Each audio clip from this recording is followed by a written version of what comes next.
Et si, à une époque où les fleurs étaient utilisées à outrance dans les enterrements, un vent de contestation venait soudain bouleverser ce goût pour le floral surchargé?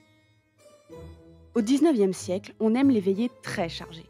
Les créations florales avec des formes singulières et surtout, on aime en disposer de partout autour des corps. Le mouvement No Flowers, traduit par pas de fleurs, vient alors semer la zizanie. Car sur certains faire-part de l'époque, la mention No Flowers, initiée chez les Américains et les Anglais, commence à fleurir. Et attention, sur certains faire-part, toute composition florale est alors interdite à la porte d'entrée des maisons.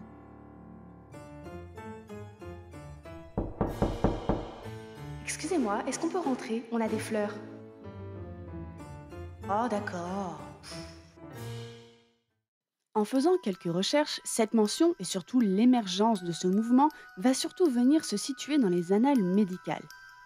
Quelques pages sont dédiées au côté anglophone de la chose dans The Victorian Book of the Dead, et en France, on les retrouve de façon sous-entendue ou explicite dans des documents en lien avec les grandes épidémies de ce siècle.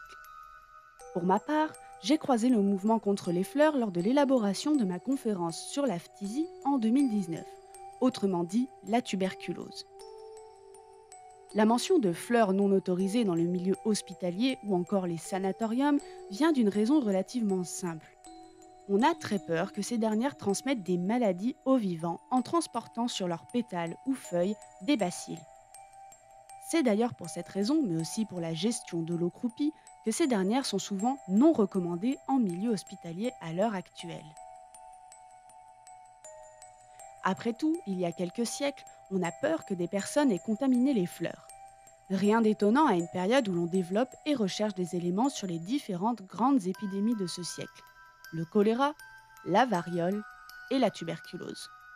Alors, ces fleurs interdites aux enterrements, cela ne fait pas le business des fleuristes qui sont un peu en colère de voir leur magnifique création mise au banc de certains événements majeurs de la société.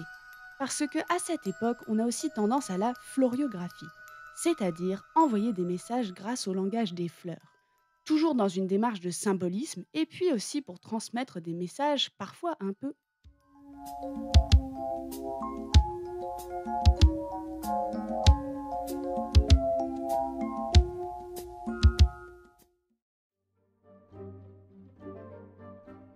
Les fleuristes râlent de temps en temps dans les journaux avec la peur de voir les fleurs disparaître totalement des enterrements. Il est vrai qu'en compensation, les fleurs en faïence ou encore en perles de rocaille sont de plus en plus mises en avant lors des deuils à cette époque.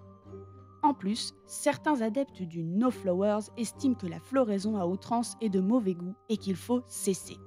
Les fleurs artificielles sont également en pleine expansion au XIXe, puisque leur création, initialement en soie depuis de nombreux siècles, se voit dotée d'une petite nouveauté. L'invention du celluloïd en 1856, autrement dit le plastique, qui va accroître les achats de fleurs artificielles sous le règne de Victoria.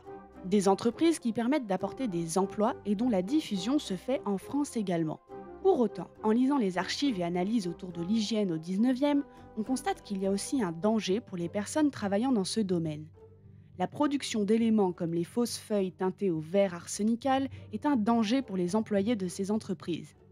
Encore une fois, la mort est de partout. Ce mouvement No Flowers n'a au final jamais porté une vraie atteinte aux floraisons lors des veillées. Il s'agit d'événements mentionnés de façon exceptionnelle dans les journaux ou dans des revues d'époque avec des revendications de fleuristes. D'ailleurs, si vous souhaitez savoir depuis quand on fleurit les tombes, je vous invite à découvrir mon article sur le sujet. En 2020, lors de l'épidémie de Covid-19, certains hôpitaux ont appuyé la règle de ne pas emmener de fleurs aux patients à cause des éventuelles bactéries pouvant contaminer des personnes au système immunitaire affaibli. À l'heure actuelle, de nouvelles questions apparaissent autour des fleurs en contexte funéraire. La question de l'écologie est une des premières raisons de l'émergence de ces interrogations. Est-il toujours nécessaire de faire venir des fleurs issues d'exploitation à l'étranger ? Est-ce que la production en masse de fleurs synthétiques en plastique ou en soie est-elle toujours raisonnable et surtout, est-ce que leur utilisation s'inscrit dans une démarche écologique des funérailles ? Tant de questions qui remettent en cause la présence de fleurs sur les tombes. Et si les cimetières viennent à devenir plus verts et réserves de biodiversité, est-ce que l'avenir même des tombes en marbre avec une floraison non naturelle sera toujours la norme ?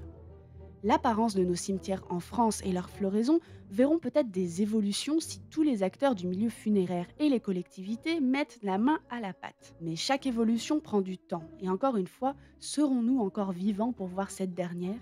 L'avenir nous le dira.